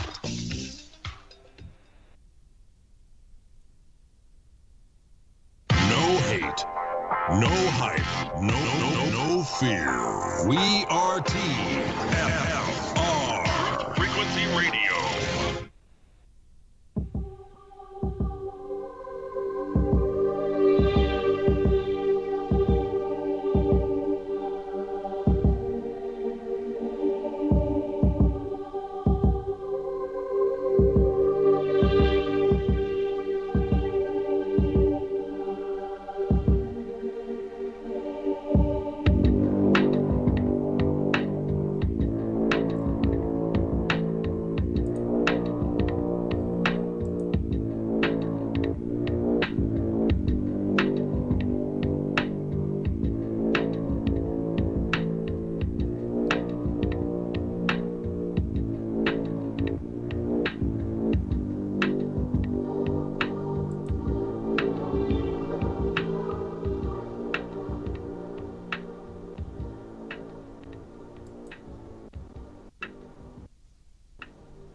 All right, welcome back everybody for a final segment. The show, as always, is passing quickly, but let me turn it back over to you, Rob. You were making commentary. Yeah, I pretty much wrapped up before we went to break, but just saying that, you know, any good movie script or story in general sets everything up. You know, in Act 1, you're introduced to all the characters and all the motivations and the central theme of the plot. You know, then something happens to one of the main characters that sends him on a different journey than he was on to begin with, and that's enters Act 2, which is the longest part of the story. And Act 2 always ends with the hero in a terrible situation that looks like there's no way out. You know, it's game over until, you know, something happens that radically changes the course of events, and you have the shortest act typically is the resolution in the end. So, you know, looking at the Bible that way really helped me a lot. You know, as you know, I studied to be a filmmaker, and I study all this stuff about writing stories and how that works. And I'm going, well, it actually looks like Yahuwah's done that, and He's told us that. You know, Amos 3:7, He doesn't do anything without telling His prophets first. So whatever He's going to do, He's told the prophets, and He tells one of the prophets, "I won't. If you want to know the end, I've declared it from the beginning." Okay, and then one of His apostles says, "Yeah, same thing." You know, these things happen to them to serve as examples for us. So, you know, and when you take off the modern eschatological glasses that, you know, most of us were given in churchianity and approach the Bible that way, you see it much, much differently, and everything becomes, at least in my mind, a lot clearer. And very quickly I realized that, wow, Exodus, Revelation's just an amped up repeat of Exodus with the exact same plagues and everything, just amped up. And then you get to the book of Numbers, and Numbers is like a play-by-play roadmap for the tribulation period, you know. So I don't know how we got on all this from where we are in the Torah portion, not the Genesis portion, but you know, such as the rabbit trails we do. But anyway, I guess maybe all that to say, maybe from this Scone Stone thing, that maybe all of these artifacts, that some of which, like you were pointing out, go back to the garden, go back to Adam, come full circle, you know, all the way back around. And that's why various people throughout antiquity, having some knowledge of this, have desired to acquire these things and possess them and use them. Right. Yeah, I do agree. I just want to read that passage that I keep mentioning so that people will see the connection. But Revelation 19:13, it says, "And he was clothed with a vesture dipped in blood." And this, again, I believe is associated to the coat of many colors that was given to Joseph. And his name is called the Word of God. And the armies which were in heaven followed him upon white horses, clothed in fine linen, white and clean. And out of his mouth goeth a sharp sword, that with it he should smite the nations. And he shall rule them with a rod of iron, and he treadeth the winepress of the fierceness and the wrath of Almighty God. And he hath on his vesture and on his thigh a name written, King of Kings and Lord of Lords. And so I do believe this is the fulfillment of what is the prophecy and the history of the vestures of light, or the garments of power, and the rod of wonder, the staff of God. You know, it's one of these things, like the Bible is a living, book. I mean, you can read the same thing 100 times and not see something, and then one day it just pops out at you, or you see something different than you saw before. Like, I guess I just always assumed that he comes clothed in white, and that his vesture becomes soaked with blood because he's wiping people out at the Battle of Armageddon. I guess that's sort of the way I've always looked at it, but that's not what it says right here. Go figure, right? It says verse 11. And I saw heaven open, behold, a white horse, and he sat upon him was called Faithful and True. In righteousness he doth judge and make war. His eyes were a flame of fire, and on his head were many crowns, and he had a name written that no man knew but he himself. And he was clothed with a vesture dipped in blood. This is like heaven has just opened here. He hasn't yet touched down. So I never noticed that until literally just now. He's just departed to heaven, wearing the vesture that's already dipped in blood. Yes. And by the way, the next verse is the armies which were in heaven followed behind him on white horses. That the pre-tribbers think that's us. We get raptured out before all the events of Revelation. By the time we get here, we're following him on white horses. I'm like, since when is a bride an army? The bride is never in the army. Number one. Number two, the armies of heaven are the hosts of heaven, and the hosts of heaven are the stars of heaven. So stars are hosts, and hosts are armies. That's not us. This is the stars of heaven, I believe. Or when the sky dome opens, the stars of heaven are going to follow in behind him in formation. With whatever other armies were up there beyond the dome. Coming, but I didn't notice until you just pointed it out that he's leaving heaven wearing the garment that's already dipped in blood. Wow. Yes, right. And again, when you track down the history of the garments of power, and you learn of its connections to the story of Joseph and how his brothers, killed the kid and dipped his coat of many colors in the blood, that's the association, the connection with the return of the Messiah, wearing these same garments. So. And he shall rule them with a rod of iron. Yeah. Interesting. Yeah. I don't know, man. That's some interesting stuff. I mean, it goes back to, is this something new here that's just being dropped on us, or is this the payoff of what is foreshadowed going all the way back to Genesis? And I think you're making the case that these are artifacts that have been foreshadowed for us going all the way back to Genesis. Right. And it even says that they were made before the foundations of the world, but given to Adam when he was cast forth from paradise, when he took on mortal form. In the day that you eat thereof, you shall die. And so when he was placed under the authority of death, he was removed from paradise, because that's the place of the righteous and the place of the immortals, and then placed here on the earth with the other devils and demons that had already been cast out and also placed under the authority of death. They have a 7,000 year duration, until the second death for them. Wow. Fascinating stuff, man. Mm-hmm. Yeah, I think so. I had a thought, but it came and went. So it seems to happen more and more these days. I don't know why. Well, I guess we could go back to Genesis 27 then. See what sounds good. What comes up next. I'm making a note for myself here to put in the description so we don't get lost next time around. Yeah, good idea. Okay, so Genesis 27. And it came to pass that when Isaac was old and his eyes were dim, so that he could not see, he called Esau, his eldest son, and said unto him, My son. And he said unto him, Behold, here am I. And he said, Behold, now I am old. I know not the day of my death. Now therefore take, I pray thee, thy weapons, thy quiver, and thy bow, and go out to the field, and take me some venison, and make me savory meat, such as I love, and bring it to me, that I may eat, that my soul may bless thee before I die.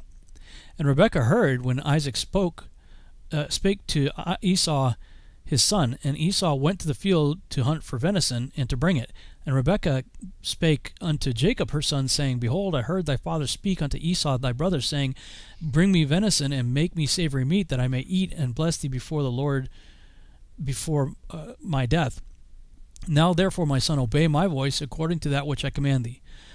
Go now to the flock, and fetch me from thence 2 good kids of the goats, and I will make them savory meat for thy father, such as he loveth. And thou shalt bring it to thy father, that he may eat, and that he may bless thee before his death. And Jacob said to Rebekah his mother, Behold, Esau my brother is a hairy man, and I am a smooth man. My father peradventure will feel me, and I shall seem to him a deceiver, and I shall bring a curse upon me, and not a blessing. And his mother said unto him, Bring upon me be thy curse, my son, only obey my voice, and go fetch me them. And he went and fetched and brought them to his mother, and his mother made savory meat, such as his father loved. And Rebekah took goodly raiment of her eldest son Esau, which were with her in the house, and put them upon Jacob her younger son. And she put the skins of the kids of the goats upon his hands and upon the smooth of his neck. And she gave the savory meat and the bread which she had prepared into the hand of her son Jacob. And he came to his father and said, My father. And he said, Here am I. Who art thou, my son? And Jacob said unto his father, I am Esau thy firstborn. I have done according as thou badest me. Arise, I pray thee, sit and eat of my venison, that thy soul may bless me. And Isaac said unto his son, How is it thou hast found it so quickly, my son? And he said, Because the Lord thy God brought it to me. And Isaac said unto Jacob, Come near, I pray thee, that I may feel thee, my son, whether thou be my very son Esau or not. And Jacob went near unto Isaac his father, and he felt him, and said, The voice is Jacob's voice, but the hands are the hands of Esau. And he discerned him not, because his hands were hairy as his brother Esau's hands. So he blessed him. And he said, Art thou my very son Esau? And he said, I am. And he said, Bring it near to me, and I will eat of my son's venison, and my soul bless thee. And he brought it near to him, and he did eat. And he brought him wine, and he drank. And his father Isaac said unto him, Come near now, and kiss me, my son. And he came near and kissed him, and he smelt the smell of his raiment, and blessed him, and said, See, the smell of my son is as the smell of a field which the Lord hath blessed. Therefore God give thee the dew of heaven, and the fatness of the earth, and plenty of corn and wine. Let people serve thee, and nations bow down to thee. Be Lord over thy brethren, and let thy mother's sons bow down to thee. Cursed be every one that curses thee, and blessed be he that blesses thee. And it came to pass, as soon as Isaac had made an end of blessing Jacob, and Jacob was yet scarce gone out from the presence of Isaac his father, that Esau his brother came in from his hunting. And he also had made savory meat, and brought it unto his father, and said unto his father, Let my father arise, and eat of his son's venison, that thy soul may bless me. And Isaac his father said unto him, Who art thou? And he said, I am thy son, thy firstborn, Esau. And Isaac trembled very exceedingly, and said, Who? Where is he that hath taken venison, and brought it to me, and have eaten of all before thou camest, and have blessed him? Yea, he shall be blessed. And when Esau heard the words of his father, he cried with a great and exceeding bitter cry, and said unto his father, Bless me, even me also, O my father. And he said, Thy brother came with subtlety, and hath taken away thy blessing. And he said, Is not he rightly named Jacob? For he hath supplanted me these 2 times. He took away my birthright, and behold, now he hath taken away my blessing. And he said, Hast thou not reserved a blessing for me? And Isaac answered and said unto Esau, Behold, I have made him thy lord, and all his brethren have I given to him for servants, and with corn and wine have I sustained him. And what shall I do now unto thee, my son? And Esau said unto his father, Hast thou but one blessing, my father? Bless me, even me also, O my father. And Esau lifted up his voice and wept. And Isaac his father answered and said unto him, Behold, thy dwelling shall be the fatness of the earth, and the dew of heaven from above. And by thy sword shalt thou live, and shalt serve thy brother. And it shall come to pass, when thou shalt have the dominion, that thou shalt break his yoke from off thy neck. And Esau hated Jacob because of the blessing wherewith his father blessed him. And Esau said in his heart, The days of mourning for my father are at hand. then will I slay my brother Jacob. And these words of Esau, her elder son, were told to Rebekah, and she sent and called Jacob her younger son, and said unto him, Behold, thy brother Esau, as touching thee, doth comfort himself, purposing to kill thee. Now therefore, my son, obey my voice. Arise, flee thou to Laban my brother, to Haran, and tarry with him a few days, until thy brother's fury turn away, until thy brother's anger turn away from thee, and he forget that which thou hast done to him. Then I will send and fetch thee from thence. Why should I be deprived also of you both in one day? And Rebekah said to Isaac, I am weary of my life because of the daughters of Heth. If Jacob take a wife of the daughters of Heth, such as these which are of the daughters of the land, what good shall my life do me? Interesting story there. And it shows that words really mean things, especially in those days. Right. It's like, in our days, we're like, what's the big deal? Just give him another blessing, right? It's like, so what? Right. So you said this to your brother. Who cares? Tell me something else. That there was something. I mean, it's almost like there's a supernatural aspect to it, that once that blessing goes out, it can't be withdrawn, and it can't be contradicted. Right. Or passed on to somebody else. Yeah. And I would point out that this is the point where Jacob's trouble begins. When Jeremiah wrote of the last days, he said it is even as the time of Jacob's trouble. And Jeremiah didn't write this in the context of Hal Lindsey, Tom Horn, or anybody else that out there talking about modern eschatological terms. He was writing in the context of the Torah.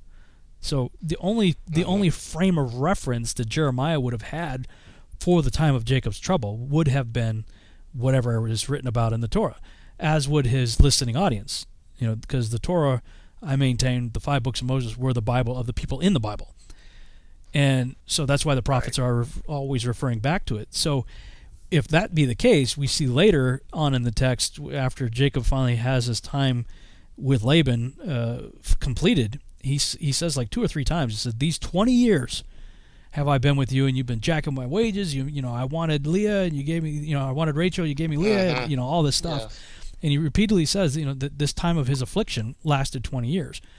So again, coming off of the old page of looking at Scripture through modern lenses, going back to, well, he's declared the end from the beginning. So yes, the tribulation period we read about in Revelation, there's 2 3.5 year periods, in my opinion, that are described there. Some say it's 1. I think it's 2. So I subscribe to the 7-year tribulation period. But whatever the case may be, whether it's 3.5 or 7, both are within the 20, according to Jeremiah. So I don't think of the last days in terms of 1 year, 3.5 years, or 7 years. I think in terms of the last days as being 20 years, with the last 7 and the last 3.5 getting progressively worse, within that time period. Yeah, well, again, it would make sense to me that, it does make mention of, this in Scripture as well. And we see always a repeat, same as in the days of Noah, so certainly the things that happen in the early part of the story of the patriarchs and the prophets, and even the nation of Israel, seem to repeat later on in history as well. And so in some manner, the themes and the concepts that are interwoven into Scripture do have a way of circulating and coming back around in the latter days. This is he must have been one seriously hairy dude for them to right. And they were working pretty quick. She's like, go out there and kill the goat or lambs or whatever. He was out there killing 2 kids of the goats. Okay, go out and kill 2 kids of the goats. So he goes out and kills them. She's preparing the meat and skinning them and everything, and it says, oh yeah, just put that on and be a hairy Esau to your father. Right, yeah. That I had a goat once, and that's it's a very coarse hair, and I mean, for that to pass for Esau must have been like Bigfoot or something, man. Like, yeah, right, dude.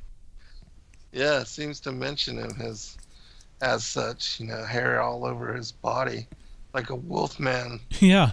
type. Well, that's an interesting thought. What if he was like, I'm not talking necessarily lycanthropy, but that there was like was it Barnum and Bailey circus? They had the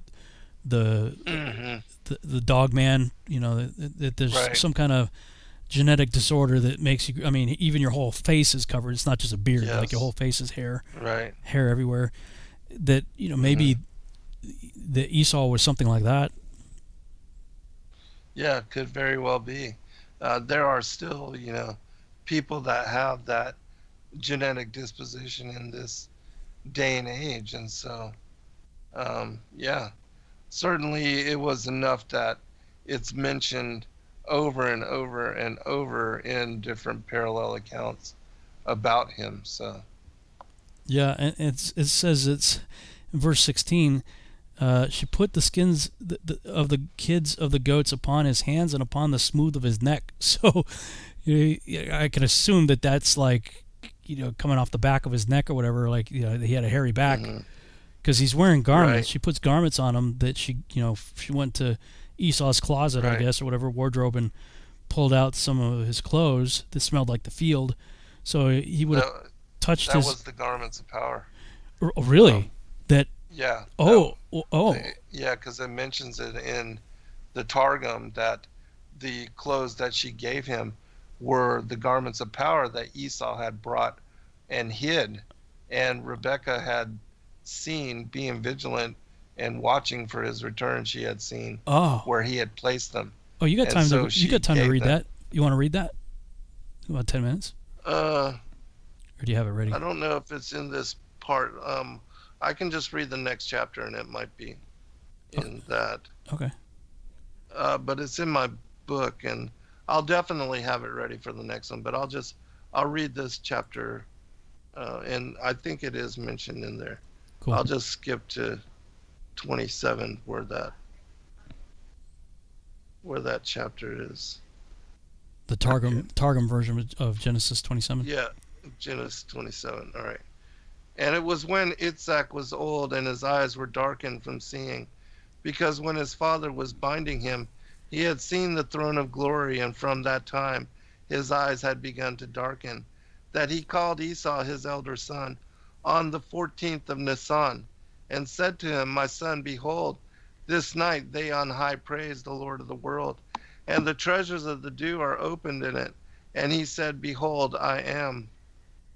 And he said, Behold now, I am old, I know not the day of my death, but now take thy weapons, thy quiver and thy bow, and go forth into the field, and take me venison, and make me food, such as I love, and bring to me, and I will eat, that my soul may bless thee ere I die. And Rebekah heard by the Holy Spirit, as Isaac spake with Esau his son. And Esau went to the field to take venison to bring it. And Rebekah spake to Jacob her son, saying, Behold, this night those on high praise the Lord of the world, and the treasures of the dew are opened in it. And I have heard thy father speaking with Esau thy brother, saying, Bring me venison and make me food, and I will bless thee in the presence of the Lord before I die. And now, my son, receive from me what I command thee. Go now to the house of the flock. Take from me thence 2 fat kids of the goats, and for the Pascha, and 1 for the oblation of the feast. And I will make of them food for thy father, such as he loveth. And thou shalt carry to thy father, and he will eat, that he may bless thee before his death. And because Jacob was afraid to sin, fearing lest his father might curse him, he said, Behold, Esau my brother is a hairy man, and I am a smooth man.